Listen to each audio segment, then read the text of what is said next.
I'm glad we're all gathered here today. Now, for those of you who don't know, I am Alfred Nobel.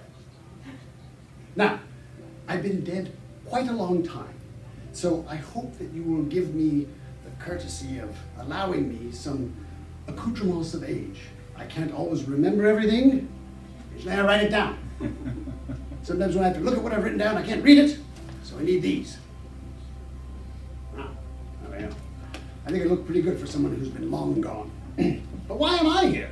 Why would I be here? Well, I'm here because it is time for me, Alfred Nobel, to hand over one of the most prestigious awards that we know of. That is the Nobel Prize for Peace. Why? There was a time when two law firms were at such loggerheads that it was thought that no peace between them could ever be achieved. Now, some say the very practice of law was at stake. So deep was this divide, so great was this chasm. Now, when there is conflict between nations or law firms, there are forces at work against resolution, against peace. Now, it takes skill, bravery, and plenty of nuanced understanding of those forces to combat them. Now, as every lottery has a winning ticket, every haystack has its proverbial needle, so too this chasm between the law firms of Kinman and Lewis, this chasm had its bridge, but it was shrouded in fog. It was not passable or safe, and it remained in this state for so long that some feared it would never be bridged. It would never be crossed. Who might emerge from that diplomatic fog to restore the peace? Well, as it turns out, sir, Sean Dinsley, you were that rare winning lottery ticket. You were that amazingly discovered needle in the haystack. Now, news of your work in bringing the law firms of Kinman and Lewis to terms, now it's spread around the globe, of course. And we, at the Nobel Institute, spent very little time in debate. Looked at the facts, and we knew we had our next Peace Prize recipient. But why a prize? And why this and these prizes? Let me bring some context and history to this. It's a bit of a display, and you might be wondering, why do I have this Peace Prize with my name on it? Why does it look oddly like the exact Peace Prize given to Nelson Mandela, but with your name cut and pasted in? I can't say.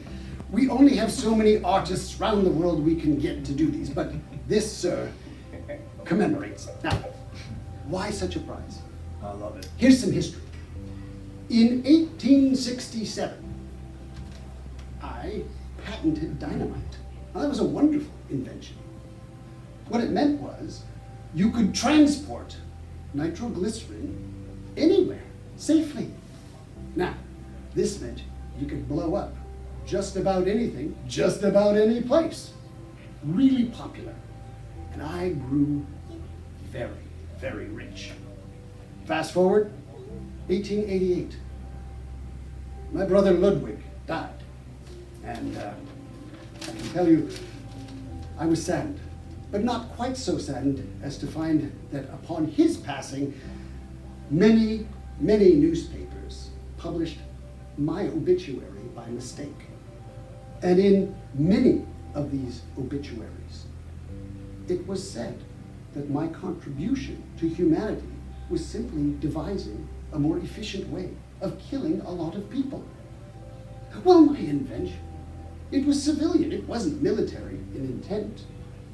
And I felt so terrible. Be still, my heart, I thought. I can't go on if I'm to be remembered this way forever. So, I, being this appalled that my memory might be of someone so destructive to humankind, I decided to use my fortune for good so that I would be remembered for improving humanity. And thus, the Nobel Prize was born. Little known fact, I took 94% of my wealth and put it towards the foundation of the Nobel Institute and the prizes. Basically, I cut my kids out of my fortune. I think they were okay. I'm pretty sure they got on all right. And now we have the Nobel Prize. Let's fast forward quickly. 2021. I think 2020. I mean, heck, it could have been 2020 for all I know. The details are kind of hazy. Well, they were bogged down, these law firms, by uncooperative and obstructive persons. Who might they be? Well, we'll leave names out at the moment. But the law firms of Lewis and Kinman could not find peace. Nothing seemed to work. Mr. Lewis claims to have tried persuasion, cajoling, even utter accommodation, to less than no avail. But then, sweeping through the fog, cutting at the air with a flair for the immediate, Sean Dinsley arrived on the scene. Tact, rationality, and an appetite for reasonableness. But these things had been so absent, and now they're brought to bear with patience and dignity. Thank you, Sean.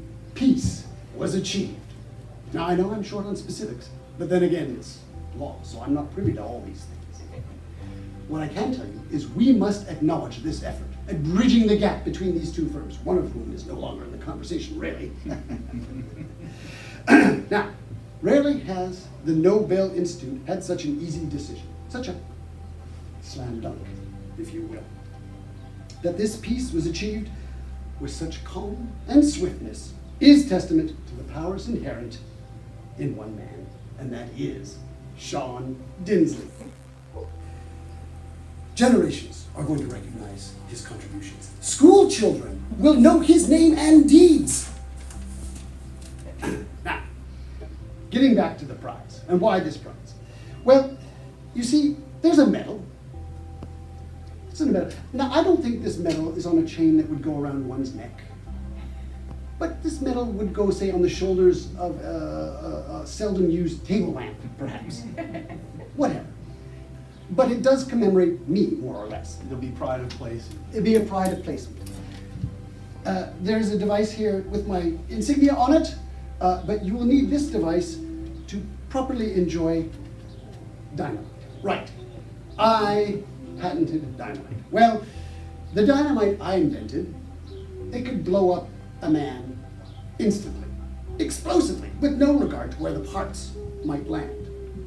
Well, these sticks of dynamite will also kill a man, but much, much more slowly. And the man remains relatively intact and able while the killing is happening. These sticks of dynamite are from Cuba. Please enjoy them in the spirit of peace and fellowship. They are fantastic anytime, but especially enjoyed in good company, such as yours. So to you, Sean Dinsley, I present the Nobel Dynamite Award. Thank you, Tim. Thank you. Thank you. Mr. Lewis, the presentation has been made. The recipient is in possession of the dynamite. The recipient is in possession of a plaque commemorating, well, a certificate commemorating his achievement. The recipient is in possession of this beautiful medal, which is made not really of metal, but mostly plastic and cardboard, but very nice. Thank you, sir. And also these sticks of dynamite can't really work efficiently without something to trim, poke, prod them. Wow, thank you, Tim. This is really quite nice. Thank you. Mr. Lewis, you are being thanked for your contribution. The Nobel Academy has thanked you for the prompt, because without it, we would not have had the opportunity to celebrate this upstanding man and the work that he did to bring peace where none had existed before. I thank you.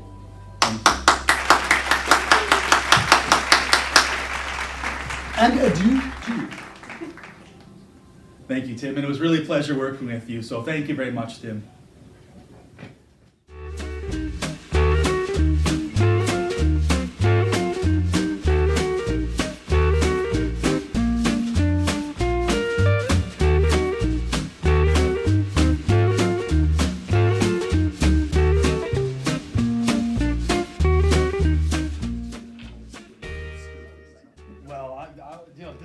Well, this is quite quite amazing and special to me. And when I said that I'll never forget this, I quite honestly meant. Well,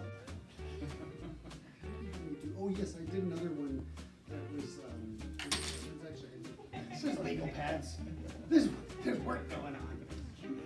Oh, one day you will see a copy of it. Thank you.